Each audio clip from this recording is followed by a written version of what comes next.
muy queridos hermanos sacerdotes, amables hermanas religiosas, hermanas y hermanos todos, pueblo santo de Dios. Saludo a ustedes con afecto en esta fiesta octava del apóstol Santiago. Saludo con cariño también a las personas que desde su casa, aquí en la ciudad o en otros pueblos, están conectados a nosotros en la fe y en la caridad y están con nosotros alabando a Dios, escuchando como discípulos atentos su palabra y honrando al apóstol Santiago, patrón y protector de esta ciudad. En el Evangelio, Cristo llega a decir que el que ama a su padre o a su madre más que a mí, no es digno de mí. El amor a Cristo, que el apóstol San Pablo en su carta segunda a los Corintios dice que nada nos puede apartar de Él, ni emociones internas por más negativas, y tampoco factores externos, porque el amor de Cristo es permanente y nuestra respuesta fiel a este amor debiera serlo. Pues ese amor a Cristo es amor que tiene que anteponerse a amores tan sagrados y tan santos como el amor al papá o a la mamá o a los hermanos. Yo no sé, ustedes que tienen hermanas y hermanos, cómo reaccionan cuando un hermano o una hermana es maltratado por otro. A mí me pasa que cuando se trata de un hermano que es ofendido o poco valorado por otro, yo no razono, yo reacciono. Reacciono antes de razonar y obviamente mi reacción es siempre a favor de mi hermano y en contra de quien lo agrede.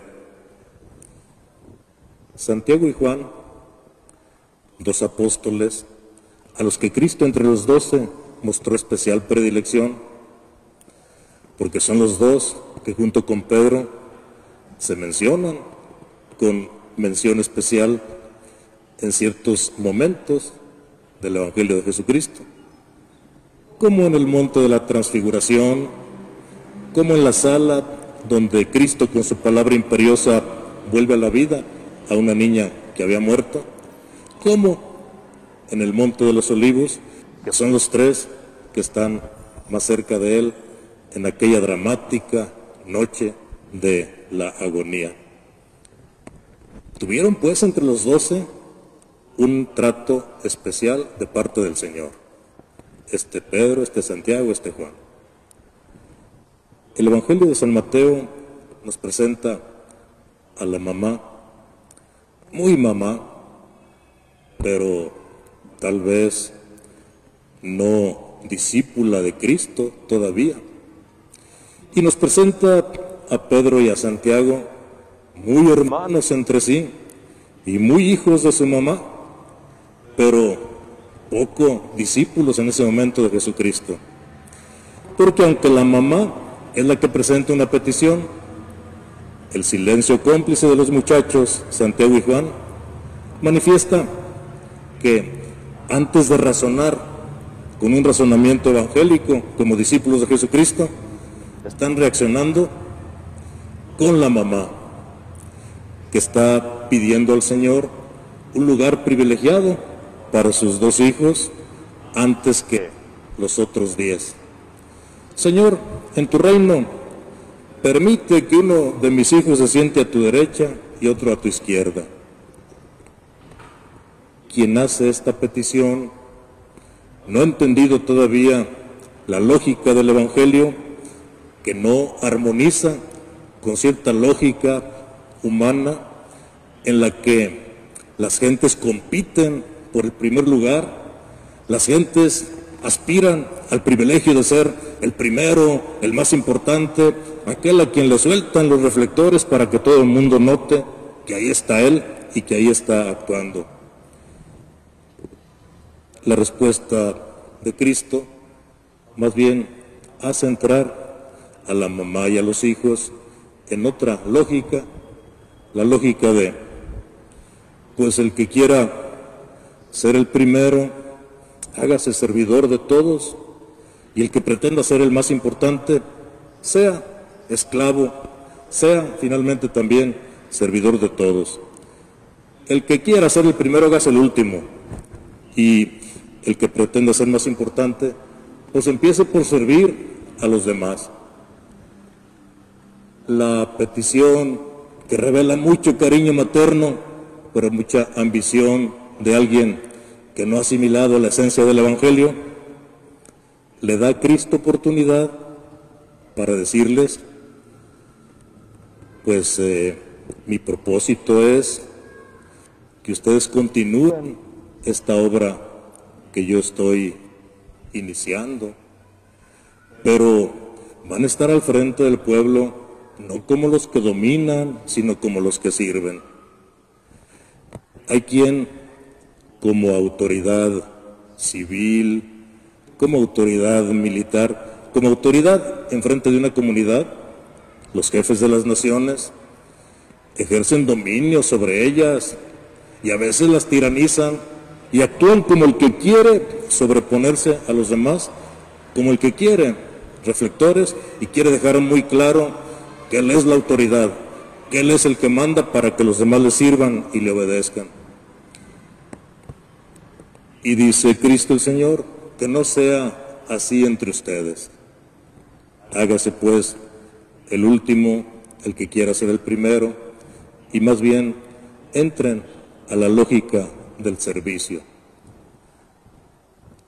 Los apóstoles Santiago y Juan se muestran muy humanos, como en aquella otra ocasión en que, dirigiéndose Cristo a Jerusalén, Él ya sabía que en Jerusalén iba a ser el desenlace de su vida temporal, viéndose traicionado por los suyos, abandonado por los íntimos, rechazado por el pueblo y teniendo que sufrir reveses de parte de aquel mismo pueblo al que Él tanto favoreció. Hacia Jerusalén tenían que atravesar por una aldea de samaritanos, y bueno, los judíos y los samaritanos no se llevaban bien. Los pobladores de aquella aldea, sabiendo que Cristo, judío de nacimiento, iba a pasar por ahí, se opusieron y dijeron, por aquí no pasa.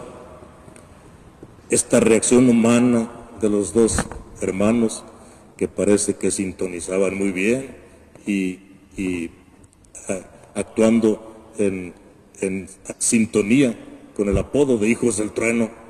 Señor, le sugieren, ¿quieres que pidamos que baje fuego del cielo para que consuma a esos que no quieren recibirte?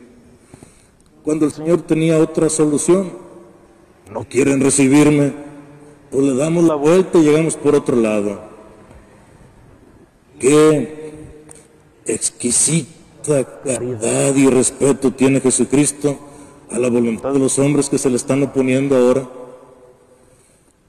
No hay para qué acudir a este recurso extraordinario como de venganza, que los consuma el fuego. ¿Por qué se cierran a que pase por ahí el Hijo de Dios? Se fueron a Jerusalén rodeando por otro pueblo. Hay esta actitud humana de ambición de los primeros puestos, o también de enojo y revancha contra aquellos que no quieren acatar la voluntad del Señor. Qué bueno que van a entender cuando se cumple la promesa de Cristo del envío del Espíritu Santo, van a entender la esencia del Evangelio y van a actuar en consecuencia. Porque el Evangelio no tiene que aprenderse con la cabeza, sino tiene que, con la cabeza, asimilarse también con el corazón para poder entender las bienaventuranzas, como aquella de: felices serán ustedes cuando los persigan y los calumnien por causa de mi nombre. Cuando eso suceda, salten de contento, porque su nombre está escrito en el reino de los cielos. Definitivamente, la lógica de Dios, la lógica del Evangelio, no va en armonía con la lógica de los hombres cuando su plan es escalar puestos, tener más que los demás y ser reconocidos como más poderosos y ejercer la autoridad, no proponiendo, sino tal vez imponiendo su voluntad sobre otros. Celebramos al apóstol Santiago, que se dejó moldear ese barro frágil y quebradizo del que nos habla el apóstol San Pablo en la segunda carta a los Corintios. Dejó moldear su barro, un barro que fue, yo creo que bien cocido para hacer un vaso nuevo, cocido por el fuego del Espíritu Santo, para entender que hay que servir a los demás y que hay que corresponder al amor de Cristo, este amor sincero del que Él no nos deja desprovistos y del que nada ni nadie nos va a apartar cuando el Espíritu Santo nos asiste para, con la sabiduría que nos proporciona y con la fortaleza que nos concede, entender el Evangelio del amor hasta el extremo y del servicio sin condiciones a los demás. Es el primero, finalmente, Santiago, en entregar su vida como signo de su amor a Cristo el Señor y como servicio a esta iglesia que en el martirio, como el de nuestro Joselito y los demás mártires, sigue viendo triunfo cuando la gente a lo mejor considera fracaso, sigue viendo victoria cuando tal vez en la mentalidad de los hombres se tiene como una frustración, como un proyecto inútil. A ustedes y a mí, que llevamos el tesoro de la fe en vasos frágiles, como sugiere hoy el apóstol, el Señor nos llama a dar testimonio cuando las circunstancias son adversas, a manifestarnos por Cristo y por su proyecto cuando tal vez no tenemos el escenario como para resultar muy lucidos delante de los demás. El Señor nos invita a que en silencio, con modestia, con austeridad, en los días luminosos y en los días nublados, manifestemos que somos seguidores suyos, actuando de acuerdo a esta lógica del Evangelio, de poner la mejilla derecha a quien te golpea a la izquierda, de perdonar hasta 70 veces 7, de ocupar el último lugar cuando quieres desde ahí ser servidor incondicional de los demás. El Señor nos permita ser testigos de su amor hacia mucha gente que en este momento tal vez se encuentre necesitada de una caricia, de una palabra de aliento, de una visita, de un compartirles nuestro tiempo y compartirles nuestro pan como un signo de que estamos en la lógica del Evangelio, que consiste en dar y más que en dar, en darse a los demás por amor al Señor. Quiero, antes de la bendición final, enviar también un cariñoso saludo a nuestras hermanas internas en el reclusorio, que sé que desde ahí estuvieron también unidas a través de las redes, participando en nuestra celebración. Pido para ellas que pronto puedan ir y venir como nosotros e integrarse a su familia, donde sin duda tendrán mucho que aportar y mucho más que recibir. Nuestra oración por las hermanas internas en el reclusorio y nuestro deseo de que pronto experimenten una situación nueva de libertad. Nos despedimos invocando la bendición de Dios, pidiendo al Señor que haga extensivos los efectos benéficos de esta bendición a todos los que, conectados con nosotros a través de las redes, siguieron esta celebración, escuchando la palabra que a todos nos hace discípulos sabios y también participando como iglesia doméstica, como pequeña comunidad desde su casa o desde otros lugares. El Señor esté con ustedes. Sea bendito el nombre del Señor. Nuestro auxilio es el nombre del Señor. Que Dios, que los ha edificado a ustedes sobre el cimiento de los apóstoles, por la intercesión gloriosa de Santiago, apóstol, se digne bendecirlos.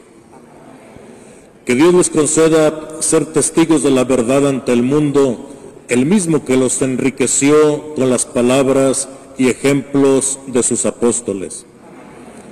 Que puedan llegar a la patria eterna por la intercesión de aquellos cuya palabra los ha hecho mantenerse firmes en la fe. Y que la bendición de Dios Todopoderoso, Padre, Hijo y Espíritu Santo descienda sobre ustedes.